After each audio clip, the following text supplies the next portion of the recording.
Okay, mayong adlaw na sa bitong tanan no. Usa na sab ka mayong adlaw nga gihatag sa Ginoo kay kanato.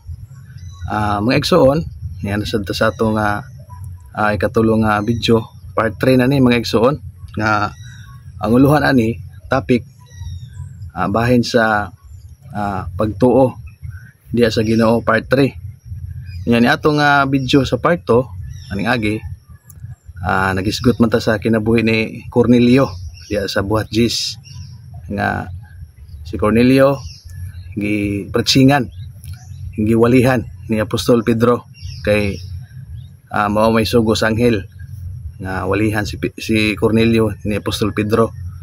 So di kinahanglan gyud mga igsoon nga adunay muwali kay si Cornelio giwalihan og naluwas siya giwalihan siya ni Apostol Pedro kay mao man sa nang gisugo dinha sa Marcos 16:15 nga panglakaw kamo sa tibuok kalibutan ug iwali ninyo ang mayong balita sa tanan nga may kinabuhi, sa tanan nga binuhat.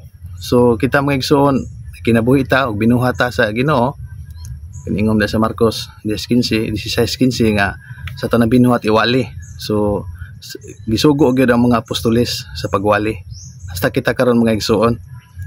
Kay kung ingon diya himuan yung tinunan tanang kanasuran diya sa Mateo 28:18-19 nga sa 20 nga panglakaw kamo sa tibuok nga kalibutan og himuan yung tinunan tanang mga tao og himuan sila tinunan mga igsoon og itudlo kanila ang tanang gisugo ko kaninyo ginaasa sa Ginoo sa gisugo ang mga apostoles sa Ginoong Kristo.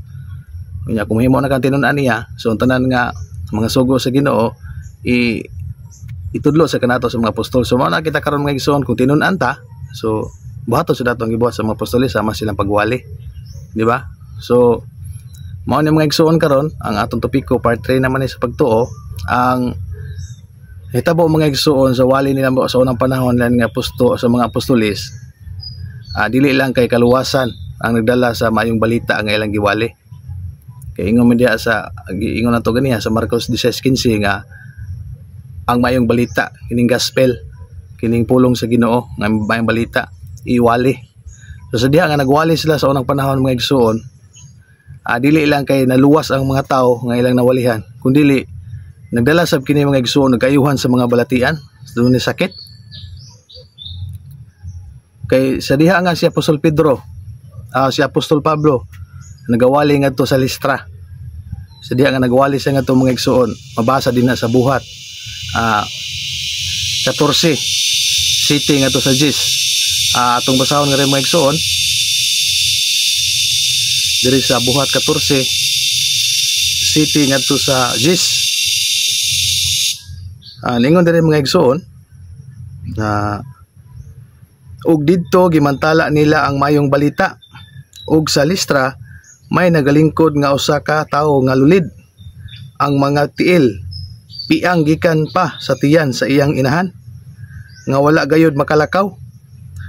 Nakadungog kini sa pagsulti ni Pablo nga nagatutok kaniya ug sa hikit-an niya nga adunay pagtuo nga pag-aayuhan siya nag-ingon sa makusog nga tingog, tumindog ka pagtarong sa imong mga tiil ug miugpo siya og milakaw. So sa atong gibasa mga igsoon si Pablo ngadto sa Listra nagwali sa pulong sa Ginoo.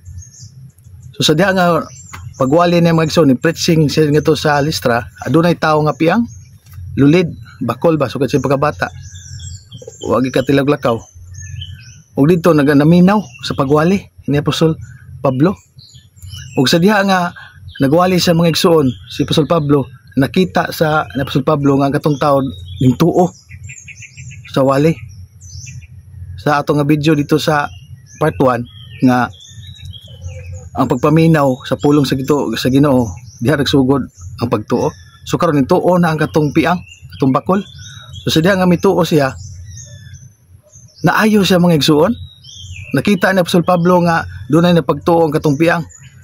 So giingnan ni Apostol Pablo diri sa 9 mga igsoon nakadugog kini sa pagsulti ni Pablo nga nagatutok kaniya ug sa hikita na niya nga adunay pagtuo nga pagayuhan siya nag-ingon sa makusog nga tingog, tumindog ka pagtarong sa imong mga tiil, og miugpo siya og milakaw. So sa diha nga mga igsuon nga nagtuo ang tao ni Apostol Pablo sa iyang giwali sa maayong balita nga adunay siya pagtuo nga maayo siya, naayo gid siya mga igsuon. Piang sukad pa siya pagkabata o kay kalakaw. Pero sa diha nga mituo na siya mga igsuon sa wali ni Apostol Pablo, nakalakaw siya. Unsa may makuha na to nga pagtulunan ni mga igsuon? Nang una, si Apostol Pablo nagwali sa mga balita, tulo kabutang ba? Si Apostol Pablo nagwali sa mga balita. Unya nakita niya ang bakol nga dunay pagtuo siyang pagwali. Og misulti si Apostol Pablo sa makusog nga tingog nga barog, tumindog ka, og diha nakatindog gid ang taong bakol. Nya tulo sab ka butang mga igsoon ang katong taong bakol. Una pod nga iyang naa sa tawo nga katong piang, katong bakol, nakadungog sa wali. Tiknot mga igsoon, nakapaminaw siya sa wali. Unya duna na siya pagtuo. Og siyang pagtuo mo'y nakaayo kaniya. Dili wala siya maayo tungod sa Apostol Pablo, doon ay special power kay apostoles. Walay gaham sa Apostol Pablo. Ang naayuhan niya mga igsoon tungod siyang pagtuo ngadto sa pagwali ni Apostol Pablo. May tungod sa mayang balita, may tungod sa Ginoo. Sa diha nga nagwali na si Apostol Pablo, nakadungog ng kataong bakol og naayo siya, pinaagi siyang pagtuo. So mao na mga igsuon nga ang pagtuo, ang pagpaminaw gid sa pagwali sa mga magwali mga igsuon, kung diha nagagikan gid ang pagtuo nya. Kung mutuo ka, dili lang kay maluwas ka, kun dili bisan pa sa mga balatian mga igsuon ayo. Imagine nimo ang taong bakol, sukad pa sa pagkabata sa tiyan sa inahan wa gid kalakaw nya, sa diha nga tigulang na siya, diha nga hamtong na siya, usapan na kalakaw, pinaagi sa pagtuo niya sa pagwali ni Apostol Pablo. Sumao na mga igsuon nga nindot kay maong pulong karong mga adlaw nga nakakuha na tong pagtulunan nga ang pagtuo di ay mga igsuon dili lang maluwas ta sa atong kalag sa atong espirituhan ng kinabuhi, kung nagdala sa kinikayuhan sa atong mga balatian.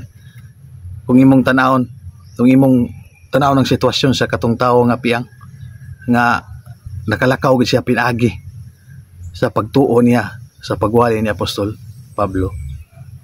Unya dinirakuto mga igsoon, dalagyon kay itong buhi nga Dios. Salamat sa inyong pagpadayon sa pagpaminaw sa atong wali. Ang Dios mag-igsoon magauban kanatong tanan.